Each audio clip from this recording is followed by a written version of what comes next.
Hello everyone, welcome to the civil point institute. Continue करते इस session को जिसमें हम पढ़ रहे थे एनवायरनमेंट में वाटर क्वालिटी पैरामीटर। तो केमिकल वाटर क्वालिटी पैरामीटर को बहुत अच्छे से हमने कर लिया है। उसके बेसिक कॉन्सेप्ट, कहाँ से क्वेश्चन आते हैं, सारी चीज़ें मैंने आपको बता दी है। साथ के साथ प्रॉमिस फ्री मैंने कुछ क्वेश्चन भी करवा दिए हैं। अब हम देखेंगे पीएच, एल्कलिनिटी और हार्डनेस से कुछ न्यूमेरिकल क्वेश्चन आते हैं। 2018 में पीएच से क्वेश्चन आ चुका है, तो हमें लग रहा है कहीं ना कहीं क्वेश्चन आने की संभावना है। टॉपिक भी बहुत इजी है। तो चलिए सेशन को शुरू करते हैं।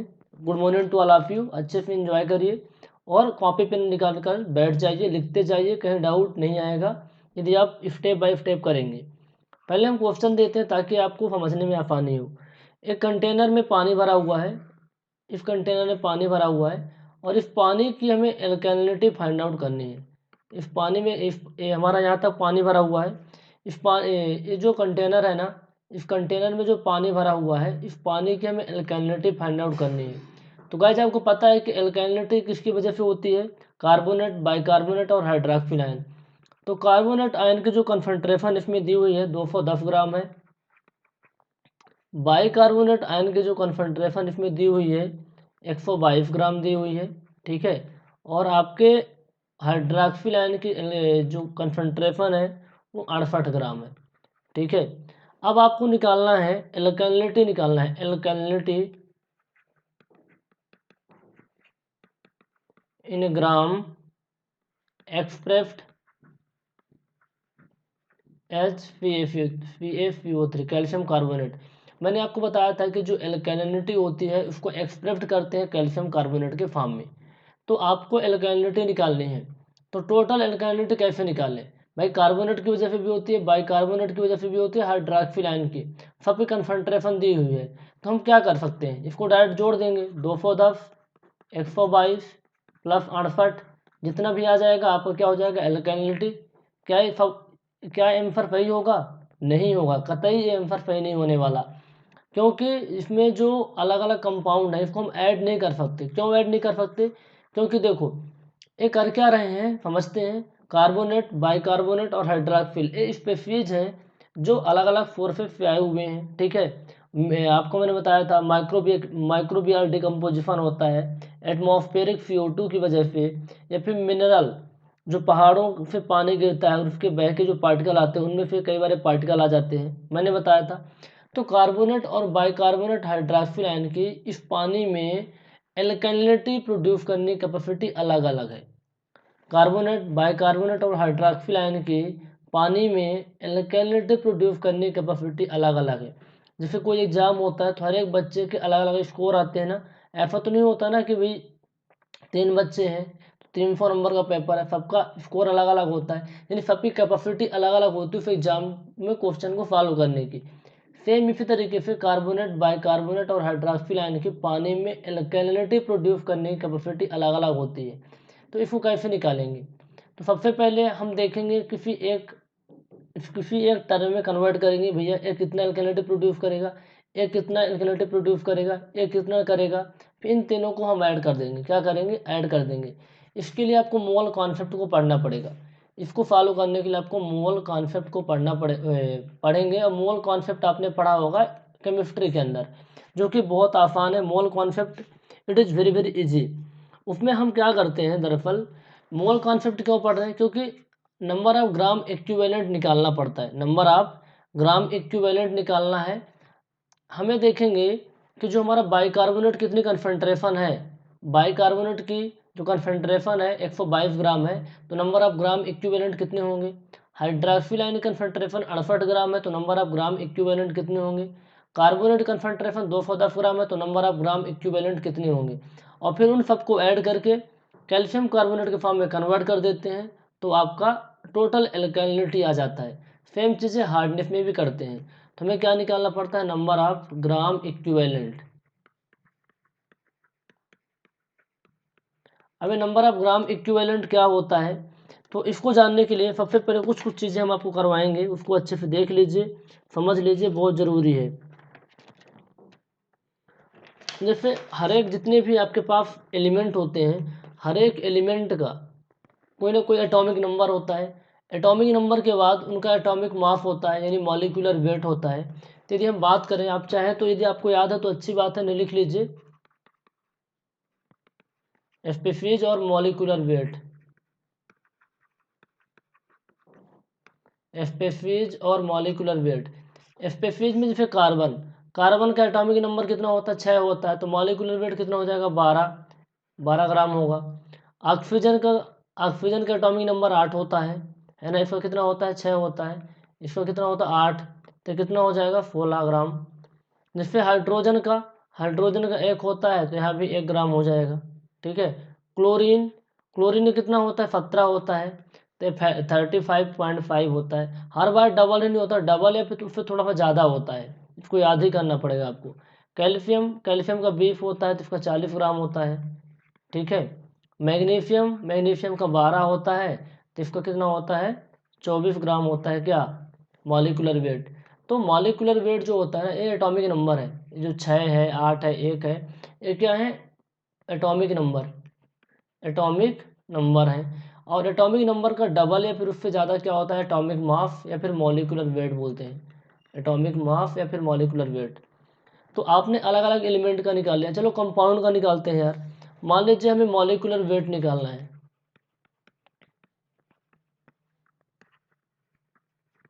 कार्बोनेट का निकालना है, किसका निकालना है, कार्बोनेट का निकालना है। तो मॉलिक्यूलर वेट कैसे निकालेंगे, सबसे पहले इसको अलग अलग कन्वर्ट में, कार्बन का कितना हो जाएगा, कार्बन का तो 12 होता है, प्लस एक ऑक्सीजन का कितना होता है, 16, तो हमारे पास में 3 ऑक्सीजन है, तो 16 ત્યાં 48, कितना हो जाएगा 60 ग्राम, कितना हो जाएगा 60 ग्राम। इसी तरीके से मॉलिक्यूलर वेट आप निकाल रहे हैं बाइकार्बोनेट का, तो कितना हो जाएगा, कार्बन का हाइड्रोजन का 1, कार्बन का 12, प्लस ऑक्सीजन का 1 और 3 ऑक्सीजन है तो 41, तो 61 ग्राम आ जाएगा। आप हाइड्रोक्सिल आयन का निकाल लो, तो 16 प्लस 1 17 ग्राम हो जाएगा। आप कैल्शियम कार्बोनेट का निकाल लो, कैल्शियम में कितना होता है, कैल्शियम का 40 होता है, प्लस आपने कार्बोनेट का निकाल लिया था 60 होता है, फिर ऐसे निकाल लो, कार्बन का 12 प्लस 48 इज इक्वल टू 100 ग्राम। तो इस तरीके से आप मॉलिक्यूलर वेट निकाल लो। कई बार किसी किसी छोटे छोटे एग्जाम में दे भी देता है कि भैया इसका मॉलिक्यूलर वेट क्या होगा, तो निकालते बन जाएगा, कोई इशू नहीं है। जब आप मॉलिक्यूलर वेट निकाल लिए तो ये तो बच्चों वाली चीज़ मैं क्योंकि रिवाइज कर रहा हूँ, इसमें कोई टाइम नहीं लग रहा है। अब इसमें हम देखेंगे कि नंबर ऑफ ग्राम मोल्स कैसे निकालते हैं। Number of gram moles, number of gram moles, number of gram moles का जो फार्मूला होता है, वेट किसमें, ग्राम में होना चाहिए, वेट इन ग्राम upon molecular wait, molecular weight किसमें, ग्राम के अंदर, ग्राम के अंदर। जैसे हमको दिया हुआ था, हमें कंसंट्रेशन जो मैंने लिया था उसमें भी देख लो, कैल्शियम कार्बोनेट हमारे पास कितना था इसमें, इसी को ले लेते हैं, हाइड्रॉक्सिल आयन है, हाइड्रॉक्सिल आयन है यहाँ पर, कैल्शियम मतलब अलग अलग चीज़ें हैं, ठीक है, कोई इशू नहीं है इसमें। हाइड्रॉक्सिल आयन 68 ग्राम है, हाइड्रॉक्सिल आयन कितना था, 68 ग्राम है। तो मैं आपसे क्वेश्चन करता हूँ, find out, find out number of gram moles,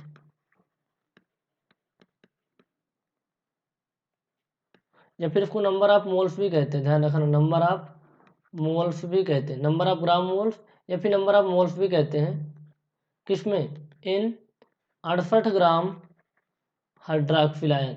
ये तो आपको निकालना था, आपको ये निकालना था। यदि आपसे क्वेश्चन आ जाए, ऑब्जेक्टिव आ सकता है, ध्यान रखिएगा कि आपको नंबर ऑफ मोल्स निकालना है 68 ग्राम हाइड्रॉक्सिल आयन में। तो फार्मूला पता है कि number of moles is equal to क्या होता है, number of moles is equal to होता है वेट कितना है 68 ग्राम अपान जो हाइड्रॉक्सिल आयन है उसका मॉलिक्यूलर वेट कितना होगा, क्योंकि फार्मूला ये होता है ना, वेट अपान मॉलिक्यूलर वेट। और आपने हाइड्रॉक्सिल आयन का निकाल लिया, हाइड्रॉक्सिल आयन का यहाँ पास कितना आया था 17 ग्राम, है ना, ऑक्सीजन का 16 और हाइड्रोजन का 17 ग्राम, तो मॉलिक्यूलर वेट हमारे पास कितना है 17 ग्राम, तो कितना आ जाएगा 4, कितने आ जाएंगे 4, तो नंबर ऑफ मोल्स कितने हो जाएंगे 4। तो वी कैन से दैट कि 68 ग्राम 68 ग्राम हाइड्रॉक्सिल आयन में 4 मोल्स होंगे, कितने मोल्स होंगे 4 मोल्स होंगे। तो कैसे आपने निकाला, फार्मूले से, वेट अपॉन मॉलिक्यूलर वेट। चलो एक क्वेश्चन और करो। क्वेश्चन ऐसा दिया हुआ है आपको कि बाइकार्बोनेट है, बाइकार्बोनेट कंसंट्रेशन आपको दी हुई 244 ग्राम, 244 ग्राम, ठीक है। अब आपको नंबर ऑफ मोल्स निकालने हैं, तो नंबर ऑफ मोल कैसे निकालोगे? नंबर ऑफ मोल्स, इसमें क्या निकालना था? Number of moles. तो नंबर ऑफ मोल्स कैसे निकालेंगे? वेट अपान वेट कितना है? 244 अपान मॉलिक्यूलर वेट। मॉलिक्यूलर वेट कितना होगा इसका? बाइकार्बोनेट का, हाइड्रोजन का 1, कार्बन का 12 और इसका 48, 61 ग्राम होता है। तो यहाँ पास ग्राम में होगा, ये भी ग्राम में होता है, ठीक है। मैं लिखवा चुका हूँ अभी पहले फार्मूले में कि ये सब ग्राम में होते हैं, ये भी ग्राम में होता है, ये भी ग्राम में होता है, तो तभी कि किसी को डाउट ना आए। और मॉलिक्यूलर वेट में मैंने ग्राम में लिखा था, यूनिट किस में होती है? ग्राम में। यूनिट को ध्यान में रखिएगा ताकि क्वेश्चन में मिस्टेक होने के चांस बिल्कुल भी ना रहें। तो ये कितने टाइम हो जाएगा? 4 आ जाएगा। तो कहने का मतलब यहाँ पास है कि 244 ग्राम बाइकार्बोनेट में 4 नंबर ऑफ मोल्स हैं, क्योंकि वेट अपान मॉलिक्यूलर वेट होता है, वेट अपान मॉलिक्यूलर वेट होता है। आई थिंक किसी को कोई प्रॉब्लम नहीं होगी यहाँ तक। चलो नंबर ऑफ ग्राम मोल्स है, नंबर ऑफ मोल्स निकालना आपने सीख लिया। अब सीखते हैं कि इक्विवेलेंट वेट कैसे निकालते हैं। इक्विवेलेंट,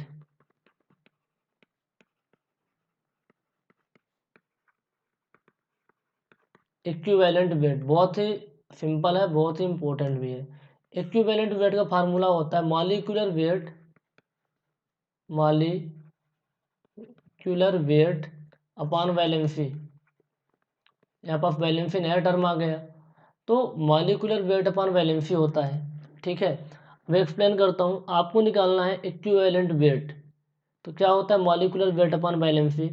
चलो ठीक है, हमें निकालना है ए नंबर में, चलो निकालते हैं बाइकार्बोनेट का। बाइकार्बोनेट का हमें क्या निकालना है? Equivalent weight. तो मॉलिक्यूलर वेट कितना होता है इसका? हमने निकाला था मॉलिक्यूलर वेट कितना होता है? 41 होता है, 61 होता है। कितना होता है? 61 होता है, आप निकाल भी सकते हो।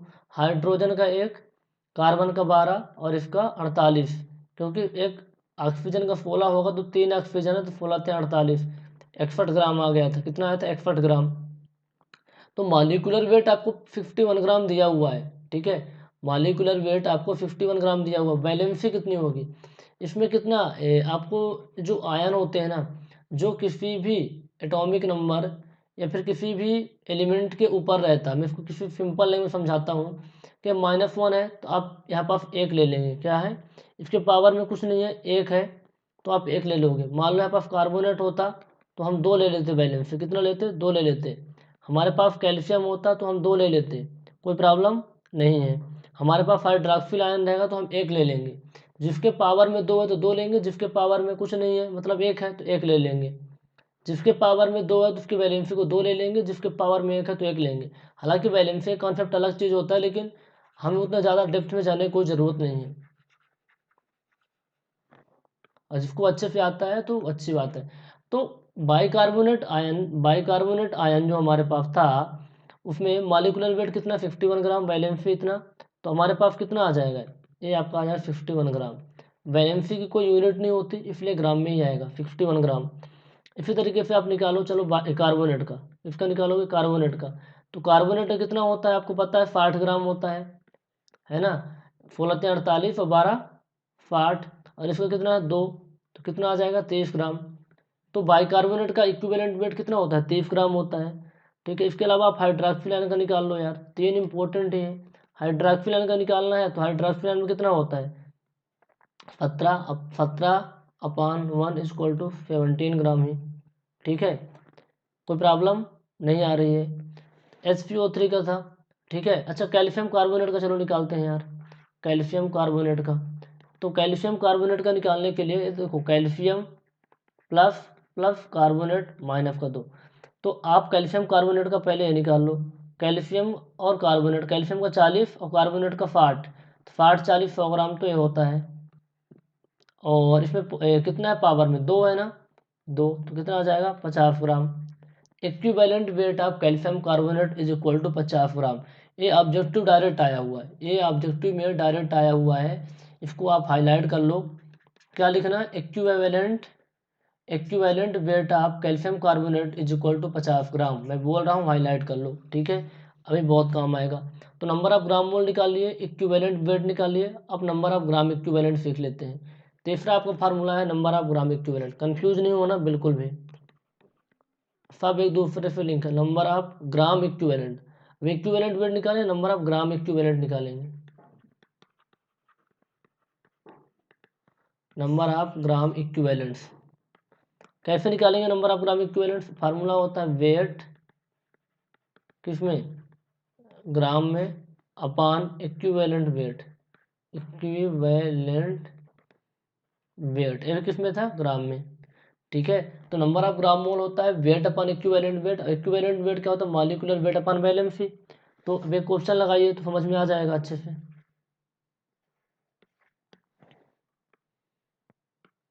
क्वेश्चन ये दिया हुआ है कि हमारे पास बाइकार्बोनेट आयन है। बाइकार्बोनेट आयन कितना है, 122 ग्राम है, 22 ग्राम है। और फाइंड आउट क्या करना है, find out number of gram equivalent, number of gram equivalent, number of gram equivalent find out करना है। तो नंबर ऑफ ग्राम इक्विवेलेंट क्या होता है, नंबर ऑफ ग्राम इक्विवेलेंट क्या होता है, वेट अपॉन मॉलिक्यूलर वेट। तो वेट कितना दिया हुआ है, 122 ग्राम। वेट कितना दिया है, 122 ग्राम। अब मॉलिक्यूलर वेट कितना होता है, वेट अपॉन इक्विवेलेंट वेट होता है ना। नंबर ऑफ ग्राम इक्विवेलेंट क्या होता है, वेट अपॉन इक्विवेलेंट वेट। और इक्विवेलेंट वेट आपने निकाल लिया। इक्विवेलेंट वेट क्या होता है, molecular weight upon valency. Molecular weight upon valency, तो मॉलिक्यूलर वेट किसका, HV, यही था ना, 1+16+1+12+48, 61 था। 61 अपॉन 61 आया था। आप निकाल लोगे, कोई प्रॉब्लम। हमें पता है कि ये जो होता है क्या, बाइकार्बोनेट आयन है। बाइकार्बोनेट आयन की इक्विवेलेंट वेट क्या होता है, मॉलिक्यूलर वेट अपन वैलेंसी। तो इसका मॉलिक्यूलर वेट कितना है, 61 है, वैलेंसी 1 है तो 61 आ जाएगा। तो यहाँ 61 लिख देंगे तो कितना आ जाएगा अपने पास, 2 आ जाएगा। ए भी ग्राम में था तो ग्राम में ग्राम कैंसिल हो जाएंगे। तो नंबर ऑफ ग्राम इक्विवेलेंट कितना होगा, 2 होगा। कोई डाउट नहीं है ना। चलो अगला क्वेश्चन करो फिर, फटाफट करो। नंबर ऑफ ग्राम इक्विवेलेंट क्या फाइंड आउट करना है, number of gram equivalent in 100 gram calcium. 100 gram आपके पास कैल्शियम दिया हुआ है, 100 ग्राम कैल्शियम में नंबर ऑफ ग्राम इक्विवेलेंट निकालो। क्या होता है number of gram equivalent, weight, weight कितना है 100 gram, upon molecular weight upon valency. इसका मॉलिक्यूलर वेट कितना हो जाएगा 40, वैलेंसी इसमें कितनी होगी 2, तो 100/20 5 आ जाएगा। कोई प्रॉब्लम नहीं है।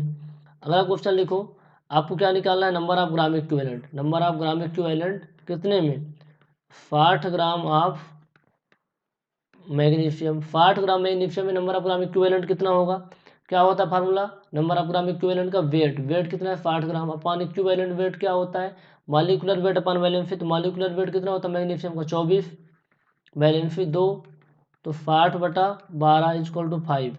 कहीं किसी को प्रॉब्लम नहीं होगी हमें लग रहा है। चलो और ऑब्जेक्टिव कर लो।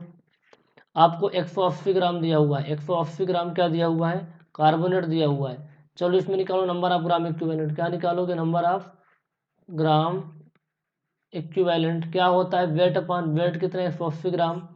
कार्बोनेट अपने पास है, अपने पास क्या दिया हुआ है कार्बोनेट, तो कितना हो जाएगा 16 × 48 = 12 60, अपॉन वैलेंसी कितनी है 2, 180/30 = 6। कहीं डाउट नहीं होगा ना, क्यों नहीं होगा, क्योंकि नंबर ऑफ ग्राम इक्विवेलेंट क्या होता है, वेट अपॉन मॉलिक्यूलर वेट, और मॉलिक्यूलर वेट क्या होता है, वेट अपॉन इक्विवेलेंट वेट होता है ना। Number of gram equivalent, equivalent weight क्या होता है, मॉलिक्यूलर वेट अपॉन वैलेंसी। तो आपने निकाल लिया, कोई प्रॉब्लम नहीं। तो बस यही पढ़ना था। नंबर ऑफ ग्राम मोल क्या होता है, नंबर ऑफ ग्राम मोल्स क्या होते हैं, इक्विवेलेंट वेट क्या होता है, मॉलिक्यूलर वेट क्या होता है। नंबर ऑफ ग्राम मोल क्या होते हैं, weight upon molecular weight, weight upon molecular weight. Equivalent weight क्या होते हैं, weight upon valency, molecular weight upon valency. फिर से सुनो, नंबर ऑफ ग्राम मोल्स क्या होते हैं, weight upon molecular weight, molecular weight. Equivalent weight क्या होते हैं, मॉलिक्यूलर वेट अपॉन वैलेंसी। और नंबर ऑफ ग्राम इक्विवेलेंट क्या होते हैं, वेट अपॉन इक्विवेलेंट वेट। तो तीनों फार्मूले याद रहना चाहिए, बस काम हो जाएगा आपका। बस इसके बाद हम क्वेश्चन करने के लायक हो चुके हैं, क्वेश्चन करने के लायक हो चुके हैं। और ज़्यादा कुछ पढ़ने की जरूरत आपको नहीं पड़ेगी, और कुछ ज़्यादा पढ़ने की जरूरत आपको नहीं पड़ेगी। ठीक है, तो चलिए क्वेश्चन हमारा क्या था, मैं क्वेश्चन को खोलता हूँ और उस क्वेश्चन को हम फॉलो करते हैं। ठीक है, उस क्वेश्चन को हम फॉलो करते हैं। चलिए क्वेश्चन हमारे पास ये था, हमारे पास क्वेश्चन था गाइज कि हमारे पास एक कंटेनर में पानी भरा हुआ था, है ना, एक कंटेनर में पानी भरा हुआ था, चलो कोई कलर से मतलब नहीं है हमको। कार्बोनेट हमारे पास कितना था, इसमें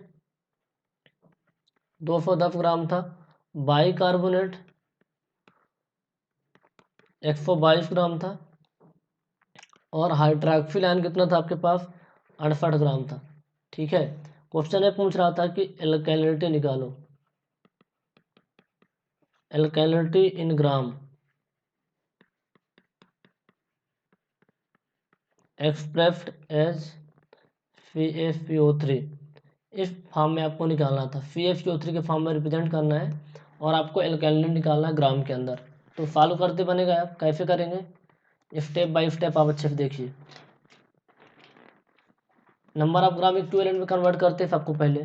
सबसे पहले अपना जो कार्बोनेट है, बाई कार्बोनेट है, हाइड्रोक्सिल आयन है, इनके नंबर ऑफ ग्राम इक्विवेलेंट निकाल लेते हैं। नंबर ऑफ ग्राम इक्विवेलेंट निकालेंगे, ठीक है। नंबर ऑफ ग्राम इक्विवेलेंट निकालते सबको बनेगा ना, बता चुका हूँ अभी।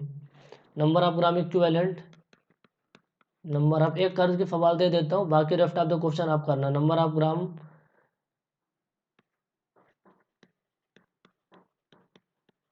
नंबर ऑफ ग्राम इक्विवेलेंट आप किसका, कार्बोनेट का निकाल लो। कार्बोनेट का तो नंबर ऑफ ग्राम इक्विवेलेंट क्या होता है आपको पता है। नंबर ऑफ ग्राम इक्विवेलेंट क्या होता है, weight upon, number of gram equivalent weight क्या होता है, मैं टाइम दे रहा हूँ, आप बताओ फटाफट। नंबर ऑफ ग्राम इक्विवेलेंट क्या होता है, मॉलिक्यूलर वेट अपन वैलेंसी होती है ना, मॉलिक्यूलर वेट अपन वैलेंसी होता है, यही तो होता है मॉलिक्यूलर वेट अपन वैलेंसी। तो मॉलिक्यूलर वेट इसका कितना होता है, अच्छा इसलिए मैं बोल रहा था यही होता है। आपका इक्विवेलेंट वेट क्या होता है, मॉलिक्यूलर वेट अपन वैलेंसी। और नंबर ऑफ ग्राम इक्विवेलेंट का फार्मूला क्या होता है, लिख लो, हमें पता है भूल गए होगे। नंबर ऑफ, अलर्ट होके पढ़ो यार, number of gram equivalent, number of gram equivalent क्या होता है, वेट अपॉन इक्विवेलेंट वेट, क्या होता है, वेट अपॉन इक्विवेलेंट वेट, ये भी ग्राम में, ये भी ग्राम में। और इक्विवेलेंट वेट क्या होता है, molecular weight upon valency, molecular weight upon valency लिख लो, अब नहीं बोलना इस बार, ठीक है। वो ऑफलाइन में तो हो नहीं, नहीं तो फिर याद ही आ जाता है आपको यार। इक्विवेलेंट क्या होता है, इक्विवेलेंट वेट, मॉलिक्यूलर वेट अपन वैलेंसी होता है, क्या होता है, मॉलिक्यूलर वेट अपन वैलेंसी होता है। चलो, नंबर ऑफ ग्राम इक्विवेलेंट निकालना है, तो वेट, वेट कितना है, 210 ग्राम, ठीक है, अपान इक्विवेलेंट वेट, इक्विवेलेंट वेट क्या होता है, मॉलिक्यूलर वेट अपन वैलेंसी। तो कार्बोनेट का मॉलिक्यूलर वेट कितना होता है, 60, वैलेंसी कितनी, 2, तो 210 अपान कितना हो जाएगा, 30, तो 0.7 आ जाएगा, कितना आ जाएगा, 7। कर लोगे, नंबर ऑफ ग्राम इक्विवेलेंट निकाल लोगे। चलो, नंबर ऑफ ग्राम इक्विवेलेंट किसका निकालते हैं, हाइड्रोक्सिल आयन का। नंबर ऑफ सबका निकालेंगे, ठीक है, नंबर ऑफ जितने भी स्पेसीज है, number of gram equivalent, carbonate का पहले निकाल लेते, बाई कार्बोनेट का निकाल लेते हैं। तो कितना हमको दिया था, 122 ग्राम। क्या फार्मूला होता है, वेट अपन इक्विवेलेंट वेट, और इक्विवेलेंट वेट क्या होता है, मॉलिक्यूलर वेट अपन वैलेंसी। तो इसका मॉलिक्यूलर वेट कितना होता है, 61 होता है ना, वैलेंसी कितनी है, 1, तो 122 अपन 61 इज इक्वल टू 2 आ जाएगा। फिर आपका बचा number of gram equivalent of, number of gram equivalent of hydroxyl ion, कितना होता है हाइड्रोक्सिल आयन का भाई, वेट अपन इक्विवेलेंट वेट होता है, वेट कितना दिया था, 68। इक्विवेलेंट वेट क्या होता है, मॉलिक्यूलर वेट अपन वैलेंसी, तो मॉलिक्यूलर वेट 17/1 इक्वल टू 4 आ जाएगा, कितना आ जाएगा, 4 आ जाएगा, ठीक है। तो सबके जितने भी हमारे पास स्पेसीज दिए थे, carbonate, by carbonate, hydroxyl ion, सबके नंबर ऑफ ग्राम इक्विवेलेंट निकाल लेंगे। अब देखो, अब सबसे बड़ी बात यहाँ पर फायदा क्या होता है, एक स्टूडेंट हमने सवाल पूछा था, सवाल आप भी पूछ सकते हो कि sir number of gram equivalent क्यों निकालते हैं हमारे दोस्त। जो कार्बोनेट होता है, बाइकार्बोनेट, हाइड्रोक्सिल आयन की जो कैपेसिटी होती है एल्कैलिनिटी प्रोड्यूस करने की पानी के अंदर, वो अलग अलग होती है। लेकिन यदि इन सब का जो नंबर ऑफ ग्राम इक्विवेलेंट होता है, जो नंबर ऑफ ग्राम इक्विवेलेंट होता है, उसकी जो कैपेसिटी होती है एल्कैलिनिटी प्रोड्यूस करने की सेम होती है। तो हम कर लेंगे ना। इसके नंबर ऑफ ग्राम इक्विवेलेंट कितने हैं, इसके नंबर ऑफ ग्राम इक्विवेलेंट कितने हैं, इसके नंबर ऑफ ग्राम इक्विवेलेंट कितने हैं। जब सबके नंबर ऑफ ग्राम इक्विवेलेंट आ जाएंगे तो हम सबके नंबर ऑफ ग्राम इक्विवेलेंट को जोड़ लेंगे, फिर बता दें कितना एल्केलिनिटी प्रोड्यूस हुई। ठीक है, कितनी एल्केलिनिटी पानी के अंदर प्रोड्यूस हुई, बताने में आसानी हो जाएगी ना। तो total number of gram equivalent कितने हुए, total number of gram equivalent कितने हो गए, 7 + 2 + 4 13, कितने हो गए, 13 हो गए। अच्छा ये बताओ आप, कैल्शियम कार्बोनेट के एक नंबर ऑफ ग्राम इक्विवेलेंट का वजन कितना होता है, कैल्शियम कार्बोनेट के एक नंबर ऑफ ग्राम इक्विवेलेंट का वजन कितना होता है। कहने का मतलब इक्विवेलेंट वेट कितना होता है, इक्विवेलेंट वेट आप कैल्शियम कार्बोनेट क्यों निकाल रहे हैं, क्योंकि कैल्शियम कार्बोनेट के फॉर्म में कन्वर्ट करना है। क्या होता है मॉलिक्यूलर वेट अपन वैलेंसी, तो मॉलिक्यूलर वेट कितना इसका होता है, कैल्शियम का 40, 12 + 48 अपान वैलेंसी कितनी होती है इसमें, कैल्शियम की पावर 2 प्लस कार्बोनेट की पावर -2 होता है, 2 आ जाएगा। तो 100 ग्राम अपान 2 = 50 ग्राम। तो हम कह सकते हैं कि कैल्शियम कार्बोनेट का जो इक्विवेलेंट वेट होता है कितना होता है, 50 ग्राम होता है ना, 50 ग्राम। एक नंबर ऑफ ग्राम इक्विवेलेंट का वेट कितना हो गया, 50 ग्राम। कह सकते हैं नहीं कह सकते, एक नंबर ऑफ ग्राम इक्विवेलेंट का वेट कितना है, 50 ग्राम है। ठीक है, एक नंबर ऑफ ग्राम इक्विवेलेंट का वेट कितना है, 50 ग्राम है। तो हमारे पास total number of gram equivalent कितने हैं, 13 है। कितने हैं, 13 है। तो 13 × 50 = 650 ग्राम। कितना है, 650 ग्राम।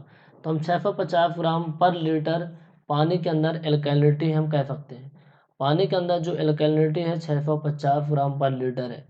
कितना आसान है निकालना, बहुत ही आसान है, आप 1 मिनट में निकाल लोगे, प्रैक्टिस करके जाओ, 1 मिनट में आप निकाल लोगे। तो किसी को कोई प्रॉब्लम तो नहीं होगी ना, आई थिंक सब कुछ समझ में आ गया होगा किस तरीके से निकालते हैं। क्विकली रिवाइज करवा देता हूँ।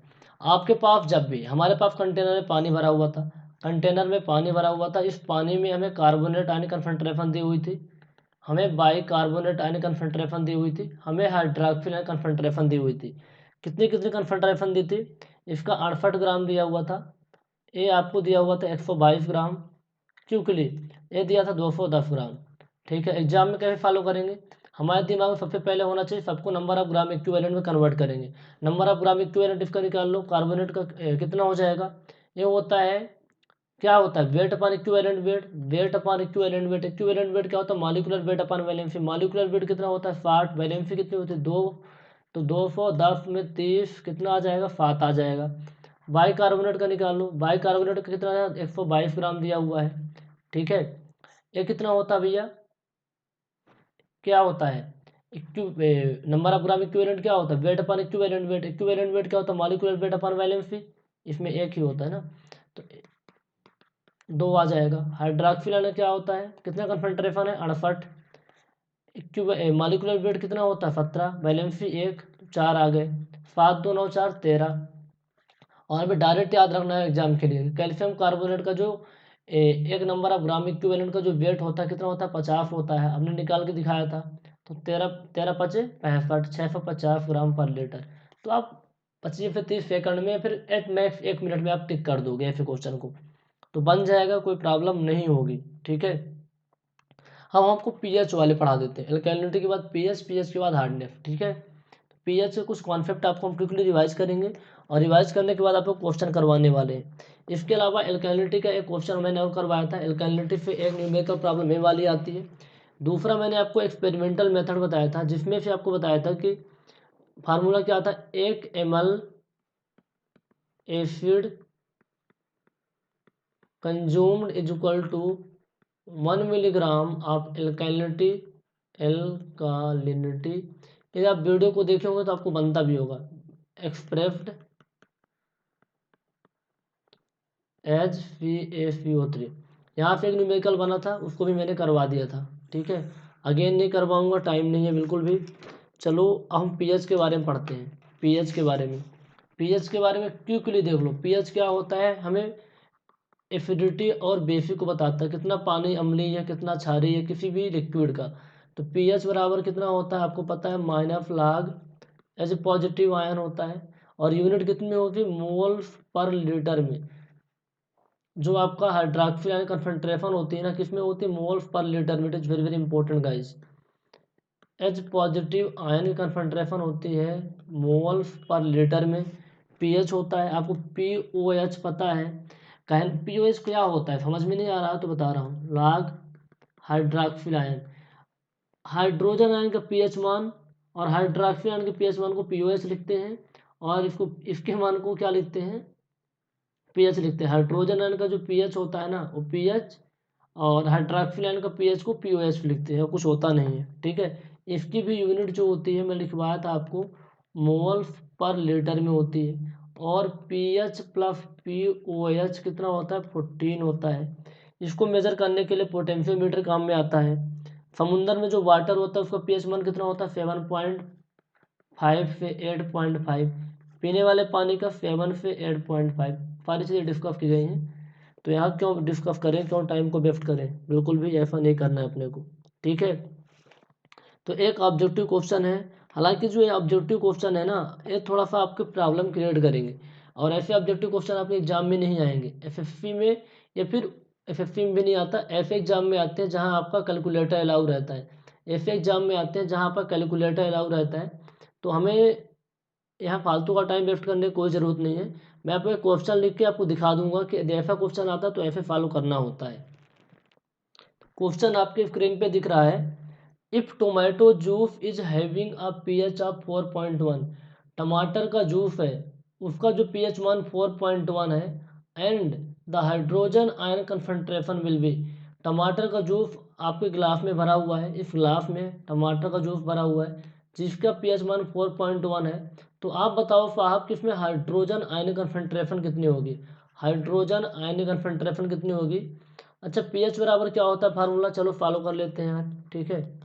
हालांकि क्वेश्चन तो गेट में आया था लेकिन सिंपल क्वेश्चन है, देखो यहाँ पीएच बराबर कितना होता है आपका, माइनस का log एच पॉजिटिव आयन, मैंने लिखवाया था अभी ना आपको, पीएच इक्वल टू कितना होता है, माइनस का log एच पॉजिटिव आयन। और बेस में कितना होता है आपको पता है, बेस में कितना होता है, 10 होता है यहाँ पास, ठीक है। और तो पीएच बराबर कितना आपको दिया हुआ है, 4.1। तो माइनस ऐसे पीएच बराबर क्या होता है, माइनस का log एच पॉजिटिव आयन। तो हम ऐसे लिख सकते हैं क्या, माइनस का log 10, बेस तो 10 होता ही है, इक्वल टू 4.1। log का बेस कितना 10 होता है। अब देखो यहाँ पास इतना हो गया, 4.1 आप लिख लोगे। यदि आपको एच पॉजिटिव आयन निकालना है, एच पॉजिटिव आयन निकालना है, इसका मतलब log को हटाना पड़ेगा। तो इधर कितना हो जाएगा, 10 की पावर माइनस 4.1। और ये किसमें है आपको पता है, हाइड्रोजन कंसंट्रेशन किसमें होती है, मोल्स पर लीटर में होती है। तो किसमें हो जाएगा आपका, मोल्स पर लीटर में हो जाएगा। यदि आप इसकी वैल्यू को निकाल लेते हो तो फिर आपको टिक करना रहेगा और कुछ भी नहीं। तो इसकी वैल्यू कैसे निकालेंगे, इसकी वैल्यू को हम कैलकुलेटर से निकाल सकते हैं। जब आप कैलकुलेटर से निकालोगे तो आप पाओगे 7.94 इंटू 10⁻⁵ मोल पर लीटर। 7.94 इंटू 10⁵ मोल पर लीटर। इन क्वेश्चन की प्रैक्टिस करके जाना, क्योंकि अब आपके पास कैलकुलेटर तो रहेगा नहीं तो निकालते बन जाएगा, कुछ भी नहीं है। कैसे निकालोगे, 10⁻⁻4.1 का मान निकालोगे, इतना आपके पास आ जाएगा।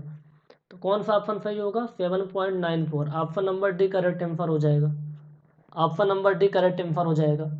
चलो एक पीएच वाला क्वेश्चन आपको करवाता हूँ। ये क्वेश्चन आपके 2018 में सब इंजीनियर एग्जाम में आया हुआ था। उस क्वेश्चन को मैंने लिखा था, उस क्वेश्चन को आपको भी लिखना है। जस्ट मिनट गाइज,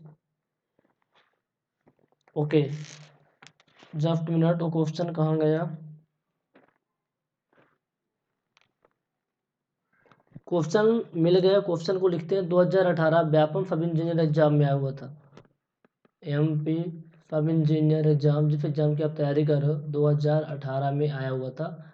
और किस में आएगा भाई, सिविल में ही आएगा, कोई नॉन टेक की बात नहीं है। तो अभी कोई सा क्वेश्चन आया था, देखो भाई, the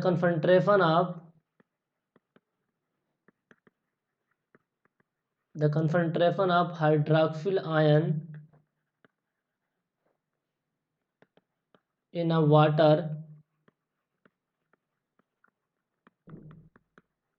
supply is measured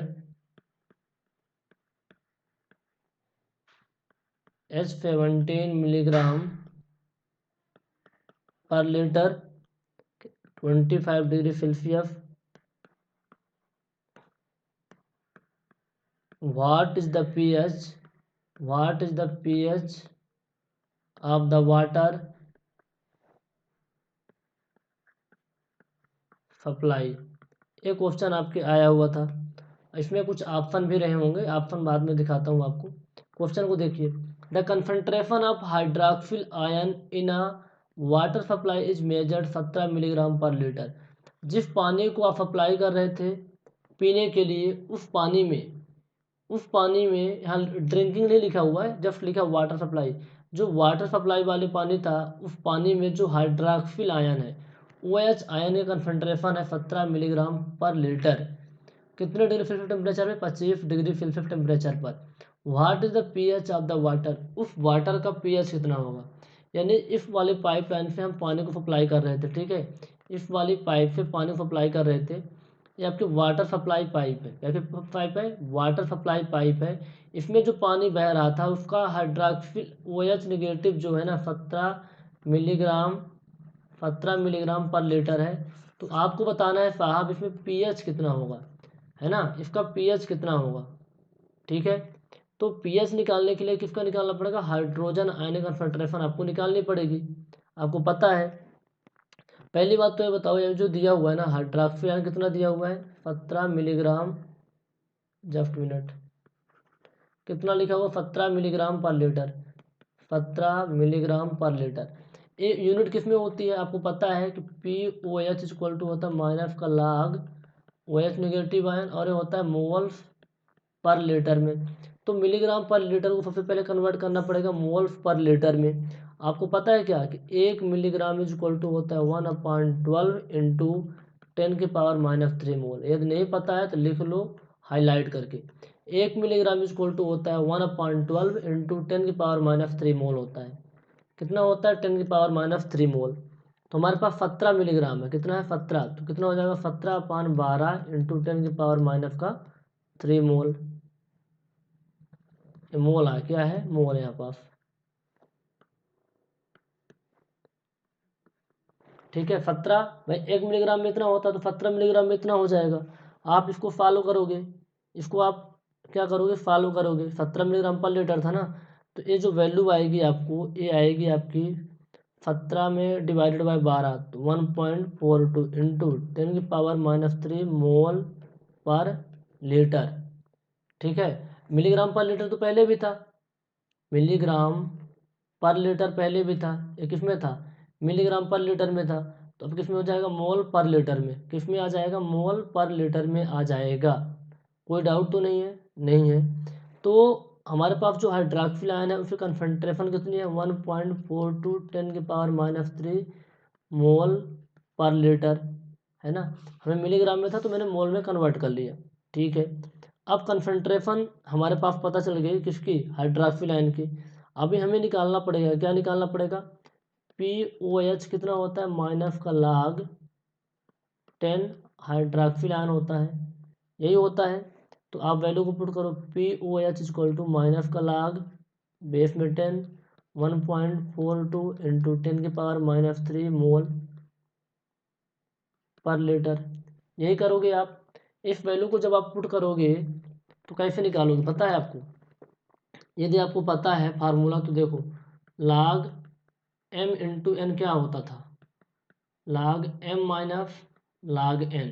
9th class के मैथ में आपने पढ़ा होगा, log m इंटू एन क्या होता है? log m into log m minus n होता है।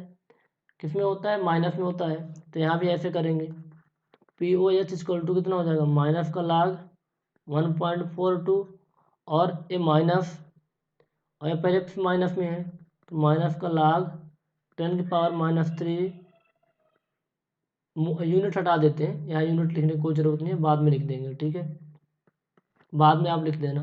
ये हो जाएगा। तो ये माइनस तो पहले से हमारे पास होता ही है ना, फार्मूले के थ्रू, और ये माइनस में तो यहाँ लगा तो माइनस माइनस प्लस तो हो ही जाएगा यहाँ पास। माइनस log 1.42 प्लस log 10⁻³ यही होगा।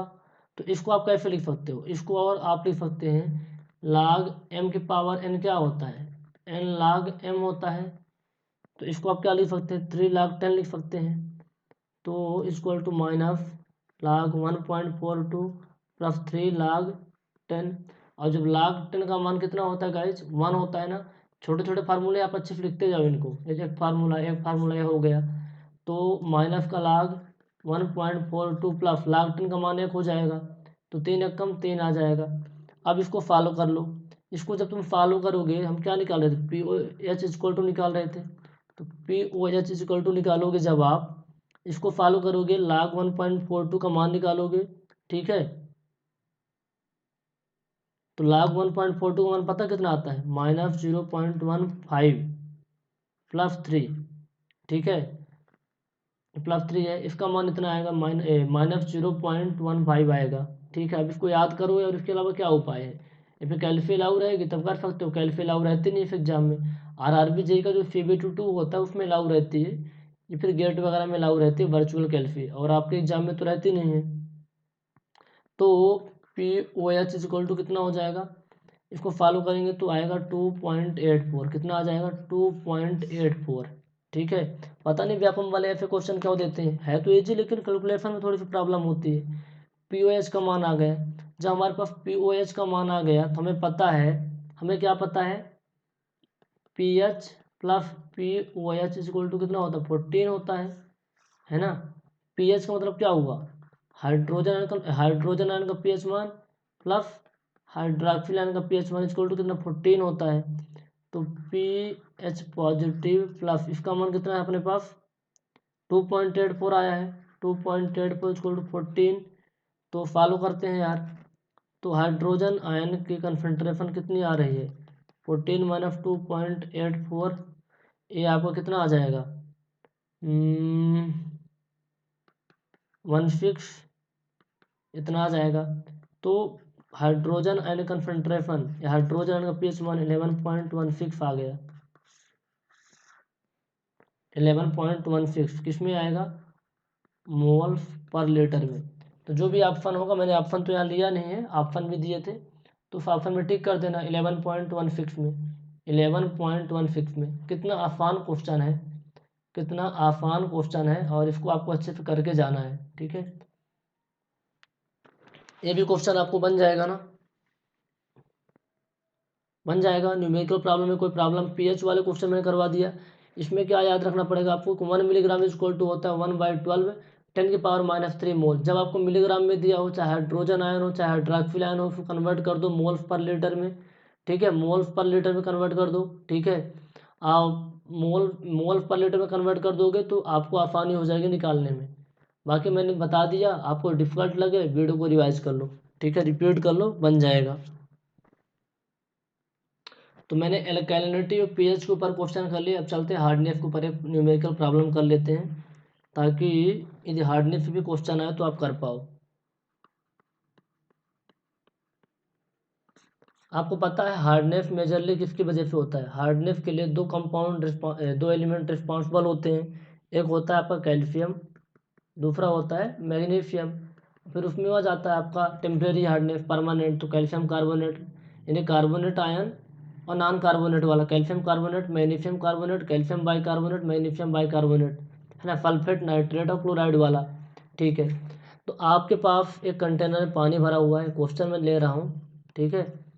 कंटेनर पानी भरा हुआ है, इसमें आपको दिया हुआ है भाई साहब, क्या दिया हुआ है, आपको दिया हुआ है कि जो कैल्शियम में कंसंट्रेशन है वो है आपकी 40 ग्राम, और जो मैग्नीशियम कंसंट्रेशन है वो दी हुई है 60 ग्राम। तो टोटल हार्डनेस निकालो, टोटल हार्डनेस इस वाटर की निकालो, ठीक है।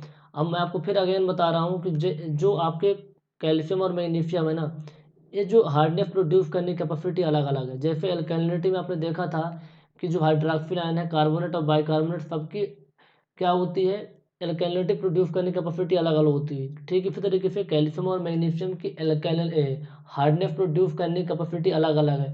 तो इन दोनों को आपस में ऐड नहीं कर सकते, तो क्या करेंगे, इनके नंबर ऑफ ग्राम इक्विवेलेंट निकालेंगे। चाहे एल्कैलिनिटी का क्वेश्चन आए, चाहे आपसे हार्डनेस का क्वेश्चन पूछे, आपको नंबर ऑफ ग्राम इक्विवेलेंट में कन्वर्ट करना है इसमें कन्वर्ट करना है नंबर ऑफ ग्राम इक्विवेलेंट में। जब आप नंबर ऑफ ग्राम इक्विवेलेंट में कन्वर्ट कर लोगे तो फिर उन दोनों को सभी ग्राम इक्विवेलेंट को ऐड कर लोगे और कैल्शियम कार्बोनेट के फॉर्म में रिप्रेजेंट करते हैं। किसके फॉर्म में? कैल्शियम कार्बोनेट के फॉर्म में। तो चलो आपके पास क्या दिया हुआ है? कैल्शियम। तो कैल्शियम का नंबर ऑफ ग्राम इक्विवेलेंट निकाल लो। कैल्शियम का कितना? 40 ग्राम दिया हुआ है ना। तो मैं स्टेप बाय स्टेप सॉल्यूशन लिखवा देता हूँ, हालांकि एग्जाम में आपको फटाफट करना पड़ेगा। Number of gram equivalent of number of gram equivalent number of gram equivalent of 40 gram calcium. 40 gram calcium का निकालना है। क्या होता है formula? Weight upon equivalent weight होता है। तो वेट हमारे पास 40 है। इक्विवेलेंट वेट क्या होता है? Molecular weight upon valency. तो मॉलिक्यूलर वेट कितना होता है इसका? 40 होता है। वैलेंसी इसमें कितनी होगी? 2। तो 40 अपॉन कितना हो जाएगा? 20 इक्वल टू 2 आ जाएगा। किसी को कोई प्रॉब्लम तो नहीं हो रही है? क्या होता है number of gram equivalent? Weight upon equivalent weight. और इक्विवेलेंट वेट क्या होता है? Molecular weight upon valency. तो मॉलिक्यूलर वेट कितना होता है कैल्शियम का?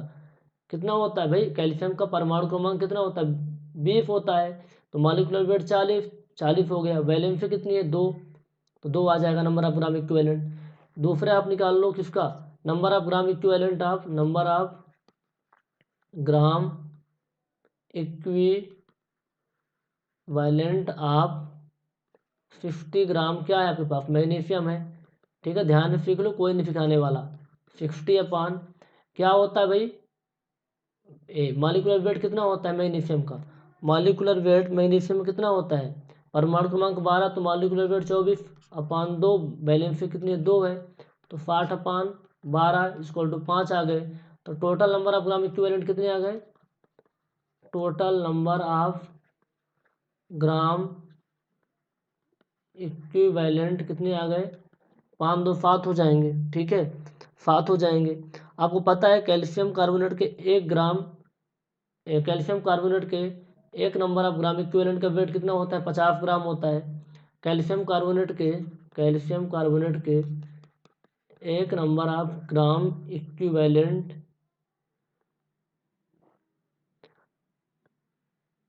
कैल्शियम कार्बोनेट के 1 नंबर ऑफ ग्राम इक्विवेलेंट का weight number of gram equivalent का वेट कितना होता है बाबू? मैंने बताया था 50 ग्राम, याद कर लो भूल गए तो। 7 इंटू 50 कितना हो जाएगा? 350। कितना हो जाएगा? 350 मिलीग्राम पर लीटर। तो कुछ भी नहीं है, नंबर ऑफ ग्राम इक्विवेलेंट में कन्वर्ट करो और 50 से मल्टीप्लाई करो टोटल को ऐड करके, दैट्स इट। यदि आप उसको फार्मूला में लिखना चाहो, है ना, तो फार्मूला भी हम बना सकते हैं। कैसे?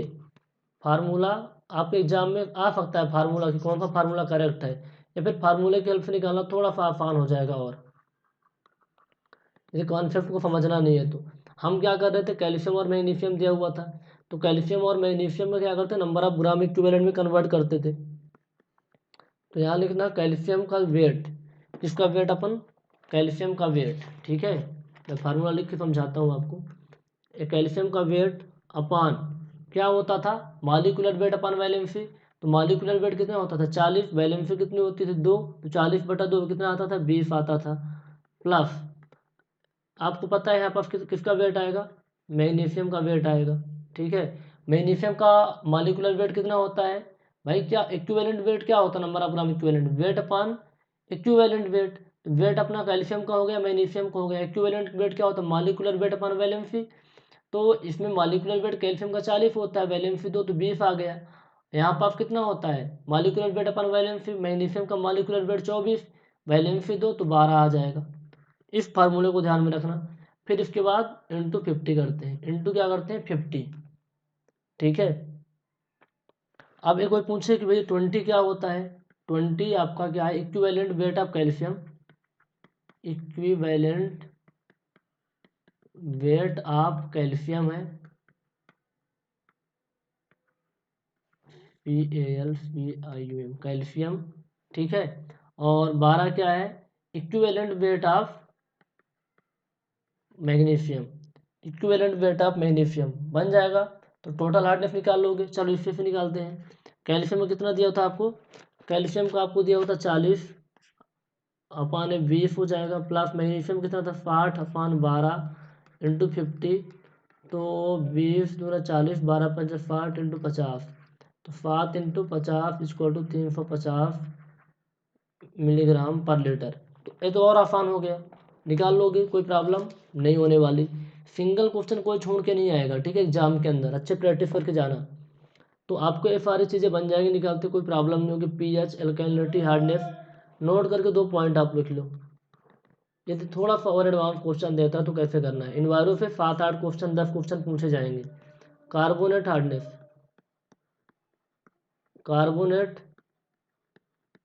हार्डनेस क्या होता है, minimum of total hardness, total carbonate hardness होता है मिनिमम, टोटल हार्डनेस और एल्कालिनिटी। यदि कोई बड़ा सा क्वेश्चन दिया हुआ है उसे पूछेगा भैया कार्बोनेट हार्डनेस निकालो। कार्बोनेट हार्डनेस में क्या आता है, कैल्शियम कार्बोनेट, मैग्नीशियम कार्बोनेट, है ना, कैल्शियम बाई कार्बोनेट और मैग्नीशियम बाई कार्बोनेट। तो टोटल हार्डनेस निकाल लेना तुम, और एल्कालिनिटी जो मिनिमम होगा आपका कार्बोनेट हार्डनेस हो जाएगा। फिर कोई पूछे non carbonate hardness, non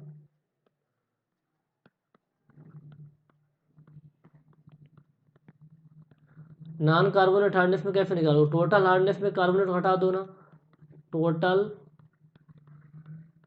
hardness में कार्बोनेट हार्डनेस हटा देना, तो क्या आ जाएगा, नॉन कार्बोनेट हार्डनेस, ठीक है, जिसको क्या बोलते हैं, परमानेंट हार्डनेस भी बोलते हैं। तो सारे के सारे क्वेश्चन मैंने करवा दिए, ठीक है, कोई प्रॉब्लम तो नहीं है, नहीं होगी। तो और भी जो क्वेश्चन है मैं आपको कुछ दे देता हूँ, आप खुद से करो, है ना, इन क्वेश्चन को खुद से करो। यूथ कंपटीशन टाइम में क्वेश्चन दिए हुए हैं, यूथ कंपटीशन टाइम में क्वेश्चन दिए हुए हैं, आप वहाँ से जाकर उन क्वेश्चनों को अच्छे से प्रैक्टिस कर लेना, आपका काम हो जाएगा। तो इस चैप्टर से जो भी न्यूमेरिकल थे गाइस हमने करवा दिए, रेस्ट ऑफ द न्यूमेरिकल आपको खुद से करने हैं, ओके। कोई प्रॉब्लम आती है तो आपको 9340888429 पे आपको व्हाट्सअप करना। जो भी प्रॉमिस किए हुए हैं वो सारे प्रॉमिस में हम खरा उतरेंगे, सब कुछ हम आपको देंगे टाइम टू टाइम। ये कि आपको पढ़ते रहना, डाउट को पूछते रहना है, okay. Thank you so much, have a nice day.